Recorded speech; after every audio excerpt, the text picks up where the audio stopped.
নমস্কার, good evening. আমি ইলমাস সৈয়দ আর আপনারা দেখছেন দ্য বিগ স্টোরি। সন্ত্রাসবাদ এই শব্দটা শুনলেই এতদিন আমাদের চোখে ভেসে উঠত AK-47, RDX বা ইন্টেলিজেন্ট এক্সপ্লোসিভ ডিভাইস কিংবা আইডি ছবি। কিন্তু জানেন কি, আমাদের দেশের নিরাপত্তা এখন এক নতুন ভয়ঙ্কর এবং অদৃশ্য শত্রুর মুখোমুখি। তারা আসছে সমাজের সবচেয়ে শিক্ষিত অংশ থেকে। ডাক্তার যারা প্রাণ বাঁচানোর শপথ নেন তারাই এখন জঙ্গি, আতঙ্কবাদী, সন্ত্রাসবাদী। বিশ্বাস করতেও কষ্ট হচ্ছে এই সন্ত্রাসবাদীরা এবার টার্গেট করছে জৈব অস্ত্রকে কিংবা বায়োলজিক্যাল ওয়ারফেয়ার ওয়েপন্সকে। তারা তৈরি করছিল মানব জাতির ইতিহাসে অন্যতম মারাত্মক বিষ রিসিন, এক চিমটি পরিমাণ যা ঘটিয়ে দিতে পারে গণমৃত্যু কিংবা গণহত্যা। এই রিসিন কিংবা রাইসিন যাই বলুন না কেন, মারাত্মক বিষ, জৈব ওয়ারফেয়ার কিংবা বায়োলজিক্যাল ওয়ারফেয়ার হিসেবে এই রিসিন বিষ ব্যবহার করা হয়। এই বিষ ভারতে ঢুকেছে এবং কারা ঢুকেছে জানেন? আইসিস খোরাসান। দিল্লি বিস্ফোরণের আবহে এবার মুর্শিদাবাদের একাধিক জায়গায় এনআইএ অভিযান চালিয়েছে। জঙ্গি সংগঠনে ধৃত সন্ত্রাসবাদীদের কাছ থেকে কিছু ফোন নাম্বার পেয়েছে এনআইএ। সেই ফোন নাম্বারের সূত্র ধরে অভিযান। বুধবার 7 সকালে মুর্শিদাবাদের নবগ্রাম থানার নিম গ্রামের মইনুল হাসানের বাড়িতে আসেন এনআইএর তদন্তকারী দল এবং তাকে জিজ্ঞাসাবাদ করে।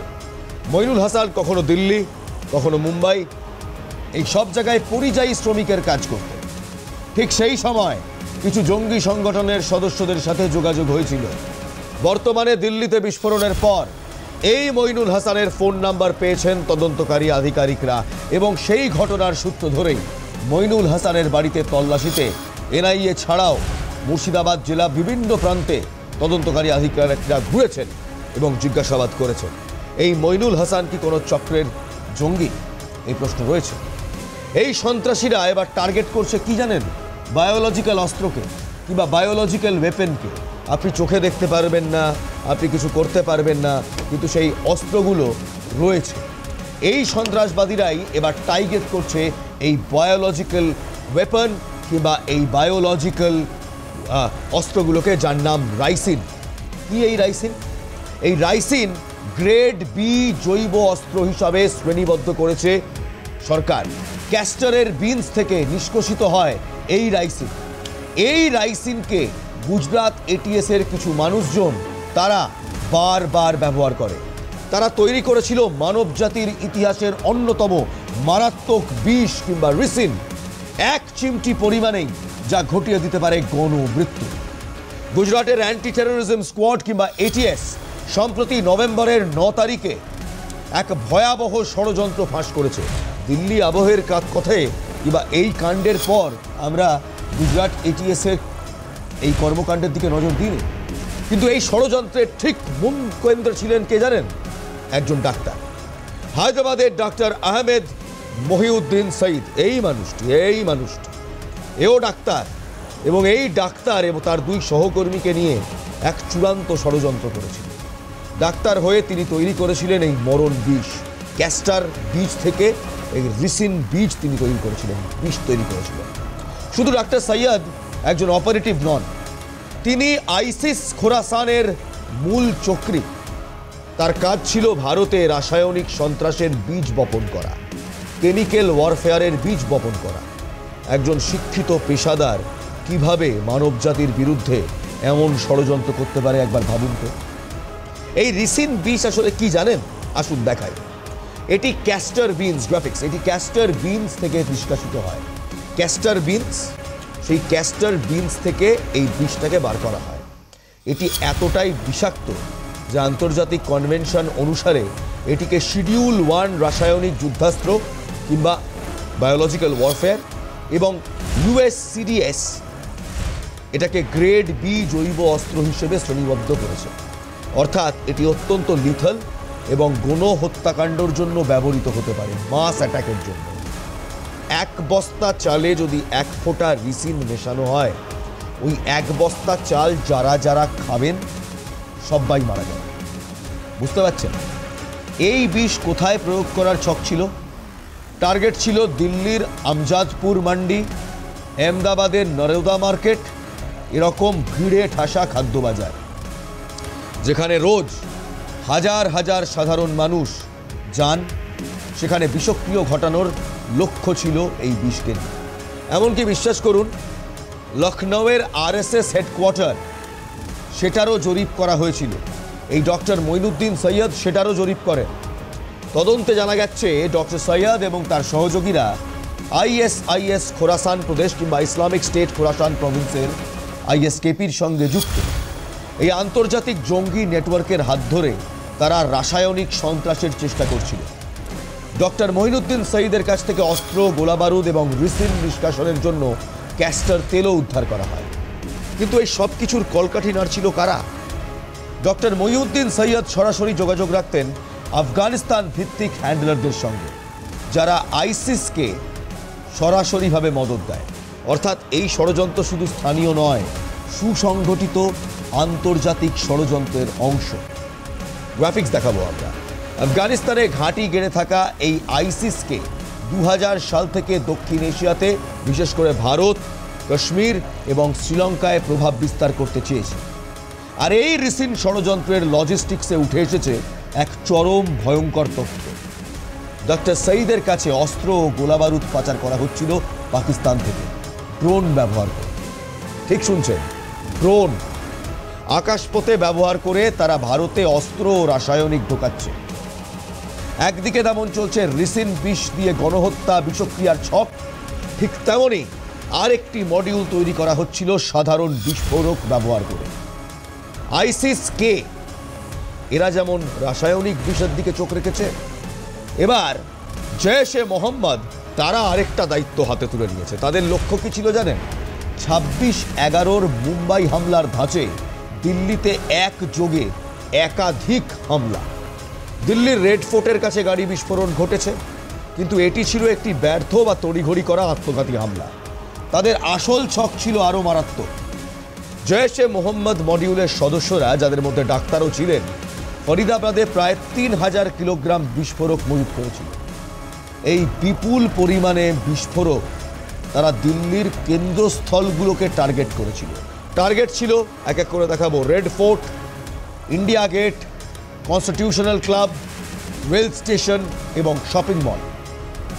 এই ডাক্তাররা ছিলেন হোয়াইট কলার টেররিস্ট কিংবা সাদা কলারের সন্ত্রাসী, যাদেরকে কেউ কোনোদিন সন্দেহ করবে না, যাদেরকে মানুষ প্রথমভাবেই সন্ত্রাসী হিসেবে ভাববে না, কিন্তু এরা সন্ত্রাসবাদী।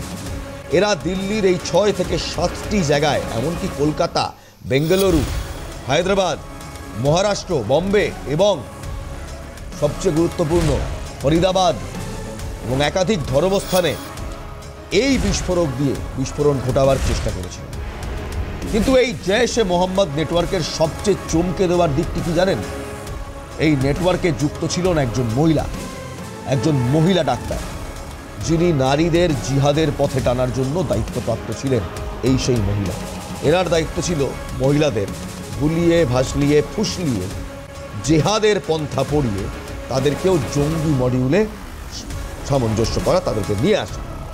আমরা কথা বলছি লখনৌয়ের চিকিৎসক ডাক্তার শাহিন শহীদের জন্য। এই হচ্ছে শাহিন শহীদ, দেখতে পাচ্ছেন?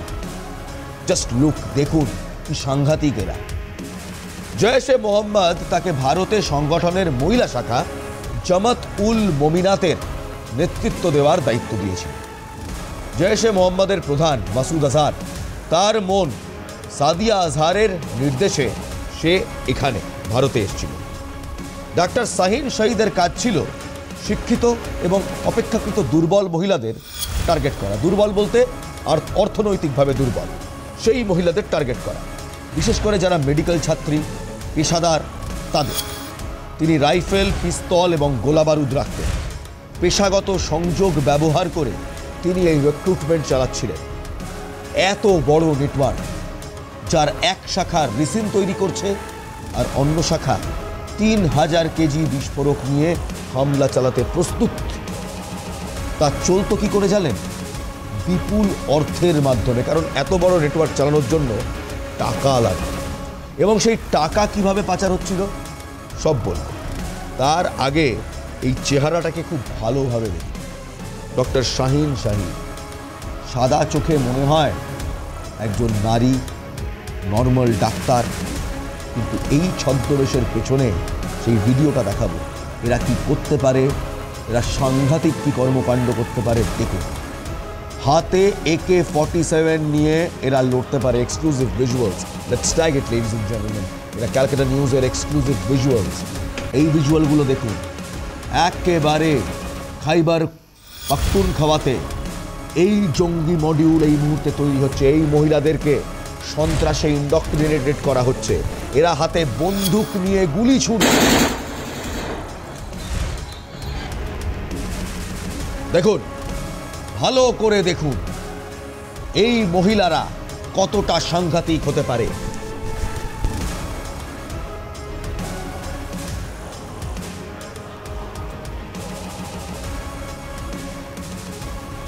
এই মহিলাদের ট্রেনিং দেওয়া হয় যাতে মানুষ খুন করতে পারে, এরা মানুষ খতম করতে পারে। দেখুন কি সাংঘাতিক ছবি আমরা দেখতে পাচ্ছি। দেখুন, আর এদের নেতৃত্বকে দেয় মৌলানা মাসুদ আজহারের বোন সাজিয়া শেহজাদ। এই হলো হরকত উল মুমিনাত কিংবা জৈশ-এ মোহাম্মদের উইমেন শাখা, মহিলা শাখার এক্সক্লুসিভ ফুটেজ। তদন্ত বলছে জৈশ-এ মোহাম্মদ এখন চিরাচরিত হাওয়ালা বা ব্যাংক ট্রান্সফার নয়, তারা নির্ভর করছে ডিজিটাল ওয়ালেটের ওপর। তারা পাকিস্তানের ফাইন্যান্সিয়াল প্ল্যাটফর্ম, যেমন আমাদের এখানে গুগল পে, ইজি পয়সা আছে বা ফোনপে আছে, পাকিস্তানে রয়েছে ইজি পয়সা এবং সাদা পে। এই দুটোকে ব্যবহার করে দেশ মানে পাকিস্তান এবং আন্তর্জাতিকভাবে অর্থ হস্তান্তর করত জৈশ-এ মোহাম্মদ। 2000-এরও বেশি সক্রিয় ডিজিটাল ওয়ালেট অ্যাকাউন্ট রয়েছে, যার মাধ্যমে বছরে 800 থেকে 900 মিলিয়ন পাকিস্তানি রুপি অর্থাৎ 2.8 থেকে 3.2 মিলিয়ন US ডলার লেনদেন হতো। বলেছিলাম না এত বড় সংগঠন চালাতে পয়সা লাগে। এই পয়সা হতো, এই পয়সা তুলতো এরা এই ডিজিটাল ক্রিপ্টোকারেন্সি ওয়ালেট দিয়ে।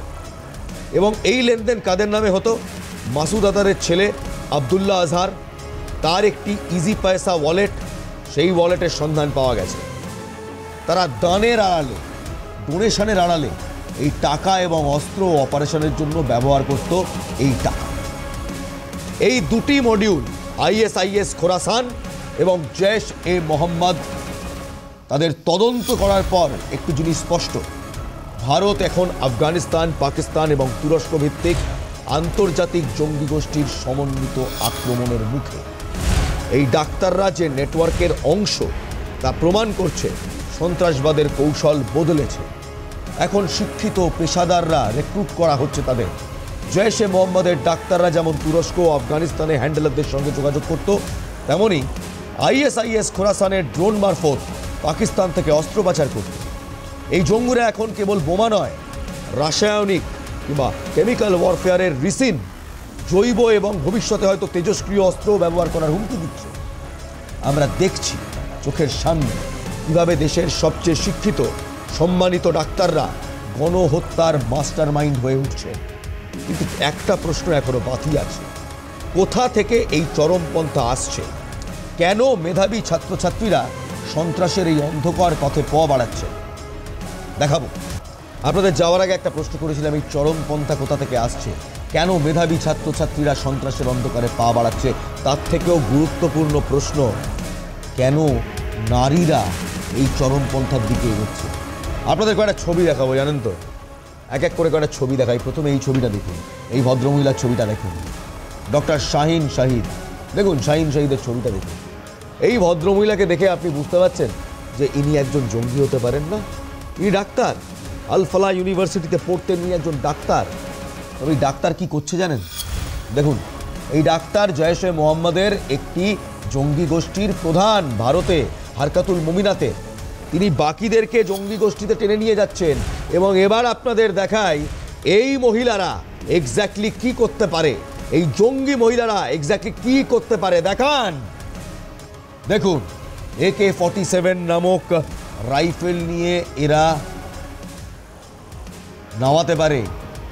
এদেরকে ট্রেনিং দেওয়া হয় যাতে এরা শেষ করে দিতে পারে লোকজনদের। এদের ট্রেনিং কি ভয়াবহ ট্রেনিং দেখুন, এদের র্যাডিক্যালাইজেশন, এদের মগজ ধলাই কি ভয়াবহভাবে হয়।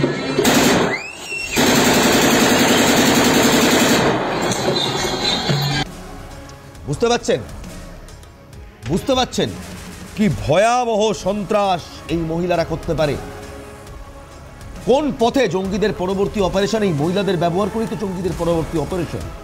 এই মহিলাদের ব্যবহার করা হয় একের পর এক ফিদাইন কিংবা আত্মঘাতী হামলার জন্য। বোরখার আড়ালে লুকিয়ে রয়েছে একজন সন্ত্রাসবাদী, একজন জঙ্গি। এর নেপথ্যে কেবলই উগ্রবাদী ভিডিও নেই, আরো বড় ষড়যন্ত্র রয়েছে যা আমাদের সমাজের একেবারে গভীরে, একেবারে ভেতরে ঢুকে সমাজকে খোকলা করে দিচ্ছে।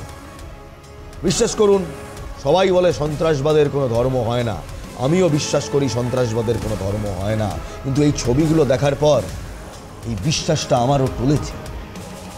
সন্ত্রাসবাদের এই মুহূর্তে একটা ধর্ম হয়, কিন্তু সেই ধর্ম সন্ত্রাসবাদ শেখায় না। ধর্মকে মেরে ভেঙে গুঁড়িয়ে দিয়ে ধর্মের অপব্যাখ্যা করে যে শয়তানরা এই জেহাদি মডিউল চালাচ্ছে, বিশ্বাস করুন তারা কোনো ধর্ম মানে না। তাদের একটাই ধর্ম এবং সেই ধর্মের নাম নাশকতা, হত্যা, শয়তান। এই শয়তানদের আপনারা কি বলেন? ফরিদাবাদ মডিউলের তদন্তে জানা যাচ্ছে ইমাম ইরফান আহমেদ নামে এক ব্যক্তি এই মেডিকেল ছাত্রছাত্রীদের উগ্রবাদী বানানোর জন্য জৈশ-এ মোহাম্মদের ভিডিও দেখাত।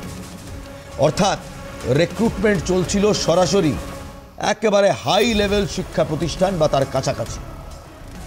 তাদের পেশাগত এবং সামাজিক নেটওয়ার্ক ব্যবহার করতে সহজে নজরদারি এড়ানো যায়। এই শিক্ষিত সাদা কলরের ঘাতকরাই সবচেয়ে নিরাপদ চাল জৈশ-এ মোহাম্মদের। জৈশ-এ মোহাম্মদের রেড ফোর্ট বিস্ফোরণটি কেবলই একটি হামলা ছিল না, গোয়েন্দা সূত্র বলছে এটি ছিল একটি প্রতিরোধমূলক হামলা। এই হামলা ছিল পাকিস্তানে তাদের হেডকোয়ার্টারে মুর্দিকেতে অপারেশন সিঁদুরের প্রতিশোধ। অপারেশন সিঁদুরের পর এবং মডিউলের অন্যান্য সদস্যদের গ্রেফতারির ফলে জৈশ-এ মোহাম্মদের নেতৃত্ব সম্ভবত আতঙ্কিত হয়ে পড়েছিল। সেই হতাশা এবং প্রতিশোধের আগুন থেকেই তড়িঘড়ি রেড ফোর্টের কাছে গাড়ি বোমা হামলাটি ঘটানো হয়। এটা ছিল একভাবে কিংবা একধারে প্রতিশোধ এবং চরম হতাশা কিংবা ডেসপারেশনের ফল। এই ঘটনাগুলো ভারতকে এক চরম সতর্কতা বার্তা দিচ্ছে।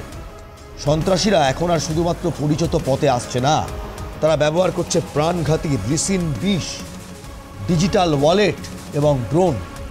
আমাদের নিরাপত্তা ব্যবস্থার জন্য এটি এক অদৃশ্য এবং ক্রমবর্ধমান বিপদ। আমরা এখন এক দ্বিমুখী হুমকির সামনে দাঁড়িয়ে। একদিকে আইসিস খোরাসান রিসিন বিষের মতো জৈব অস্ত্রের মাধ্যমে গণহত্যার চেষ্টা করছে, আর অন্যদিকে জৈশ-এ মোহাম্মদের মতো পাকিস্তান ভিত্তিক গোষ্ঠী 3000 কিলোগ্রাম বিস্ফোরক নিয়ে 26-11 ধাঁচের হামলা চালানোর ছক কষছে। এবং আরও একদিকে জৈশ-এ মোহাম্মদ তারা নারীদের ব্যবহার করছে ভারতে ফিদাইন অ্যাটাকের জন্য। ভারতের সংখ্যালঘু সম্প্রদায় কিংবা পিছিয়ে পড়া সম্প্রদায়ের মগজ ধোলাই করে ভারতের ভেতরে সন্ত্রাসবাদের বীজ বপন করার জন্য। দুই ক্ষেত্রেই দেখুন ডাক্তার এবং শিক্ষিত পেশাদারদের ব্যবহার করা হচ্ছে। এই ঘটনা আমাদের চোখে আঙুল দিয়ে শেখাচ্ছে সন্ত্রাসবাদের যুদ্ধ এখন শুধু সীমান্তে পেরিয়ে পাকিস্তান, বাংলাদেশ কিংবা চীন থেকে আসছে না, বরং আমাদের সমাজের একেবারে গভীরে লুকিয়ে থাকা সংকটের বিরুদ্ধে আমাদের লড়াই শুরু করতে হবে। যখন দেশের সবচেয়ে মেধাবী হাতগুলোই রিসিন বিষ তৈরি করে বিভিন্ন দিল্লি এবং গুজরাতের বিভিন্ন মার্কেটে ঘুরছে, খাদ্য বাজারে হামলা চালানোর ছক কষছে, তখন বুঝতে হবে আমাদের নিজেদের দেশের ভিতরে নিরাপত্তা ব্যবস্থাকে আরও বহুস্তরীয় এবং আরও তীব্র করতে হবে। এই নতুন ধরনের সাদা কলারের সন্ত্রাসকে মোকাবিলা করার জন্য প্রতিটি নাগরিকের, আমার আপনার প্রতিটি নাগরিকের সচেতনতা আজ প্রয়োজন। রিসিন বিষ, 3000 কিলো অ্যামোনিয়াম নাইট্রেট নামক একটি বিস্ফোরক, আর সাদা কলারের এইসব ঘাতক সন্ত্রাসবাদী। এই তিনটি শব্দই প্রমাণ করছে ভারতের নিরাপত্তা আজ জটিল রাসায়নিক এবং ডিজিটাল আক্রমণের একেবারে মুখে। যতক্ষণ না এই আন্তর্জাতিক জঙ্গি জাল তার দেশীয় রিক্রুটমেন্ট নেটওয়ার্ক সম্পূর্ণ নির্মূল হচ্ছে, ততক্ষণ আমরা কেউ নিরাপদ নই। যাওয়ার আগে আপনাদের শুধু তিনটি শব্দ বলব। রিসিন বিষ ব্যবহার করে ভারতে গণহত্যা কিভাবে? একেবারে খাবারে এই বিষ মিশিয়ে দিয়ে বিভিন্ন বাজারে আপনি চাল কিনে আনছেন, জানতেও পারছেন না এক ফোঁটা রিসিন বিষ মেশানো আছে। চাল খাচ্ছেন, শয়ে শয়ে মানুষ মরছে। কিংবা অ্যামোনিয়াম নাইট্রেটের মতো বিস্ফোরক দিয়ে বিভিন্ন জায়গায় একসঙ্গে হামলা, 26 আগরের মতো মলিউড। কিংবা এক অতীব সাধারণ দেখতে একটি নারী, তার বোরখার আড়ালে রকিয়ে রয়েছে এক হিংস্র জেহাদি জঙ্গি। এই তিনটি এখন আমাদের সবচেয়ে কঠিন এবং কড়া শত্রু, এবং তারা দেশের ভেতর ঢুকে গেছে। এদের নির্মূল করাই আমাদের প্রথম লক্ষ্য। সচেতন হন, সজাগ হন, সতর্ক হন। ভালো থাকুন, ভালো রাখুন। জয় হিন্দ।